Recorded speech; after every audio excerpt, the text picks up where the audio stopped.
Hi, I'm Pastor Joe, and I'm excited to talk to you again today about our Faith Builder Catechism. We're going to be looking at week 6. We're going to answer 2 questions this week. Pretty massive questions, to be honest, but I think we'll be able to talk it through and help you out as you lead your kids to know and love Jesus. The 2 questions this week are, why did God make you? It's a really fundamental question. And what is God's glory? Why did God make you, and what is God's glory? So the first question, why did God make you? The answer is, God made us to enjoy Him and show His glory to others. And what is God's glory? Well, God's glory is His goodness and greatness shining out in the world. I love these questions and answers. Because when we talk about why we're on this planet, a lot of times we think of something big or something lofty, something, making our mark in history. But really what the Bible teaches is that we're here for a relationship with Him. The most important thing in my life is my relationship with Christ. The most important thing I can do is to help my kids have a relationship with Christ. And I love that the answer here is, why did God make you? God made us to enjoy Him and show His glory to others. When we talk about having a relationship with Jesus, it's supposed to be something that we enjoy. It's supposed to be something that puts a spark in our eyes and a skip in our step. It's something that it's not supposed to be drudgery. It's not supposed to be a checklist. It's not. He's not a cruel father that we're trying to appease. In Christ, He has already been appeased.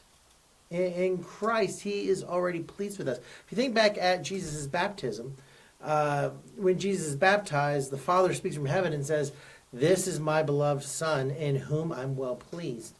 And if you are a Christian, you are in Christ, which means the Father's words to you are that you are a beloved Son, and He is well pleased.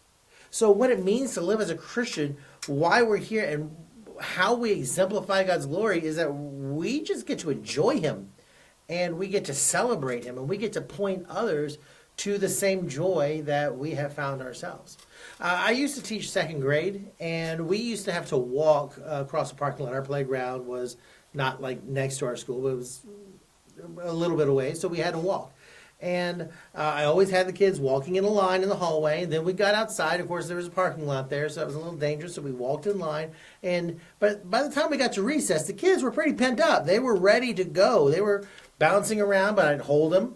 And then as soon as I would unleash the gate and pop it open, I'd say, "All right, guys, go." And they would all yell, "Yeah!" And then they would take off running in.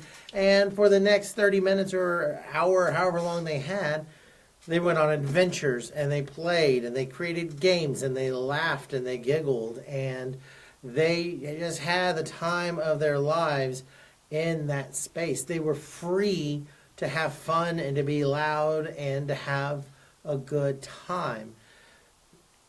Whenever we follow Christ, that can be our attitude. This world can be so difficult, it can be so cold, and it can be so hard on us. But in Christ there is joy. Because of our relationship with Him, because of who He is, we get to break free. We get to have fun. We get to go on our adventures with Him and with His people. And when it says, show God's glory is His goodness and greatness shining out in the world, and we're supposed to enjoy Him and show His glory to others, here's all that means, that we get to try to bring people along with us, bring new friends with us, and point out, hey, have you tried this? Hey, have you seen this? Let's go explore this with God. Isn't God good? A snow day, a pleasant rain, camping, the taste of a burnt marshmallow.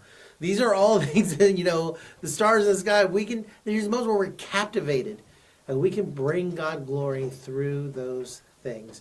Knowing God is a privilege and a pleasure, and we need to communicate that with our kids. That's why we're here.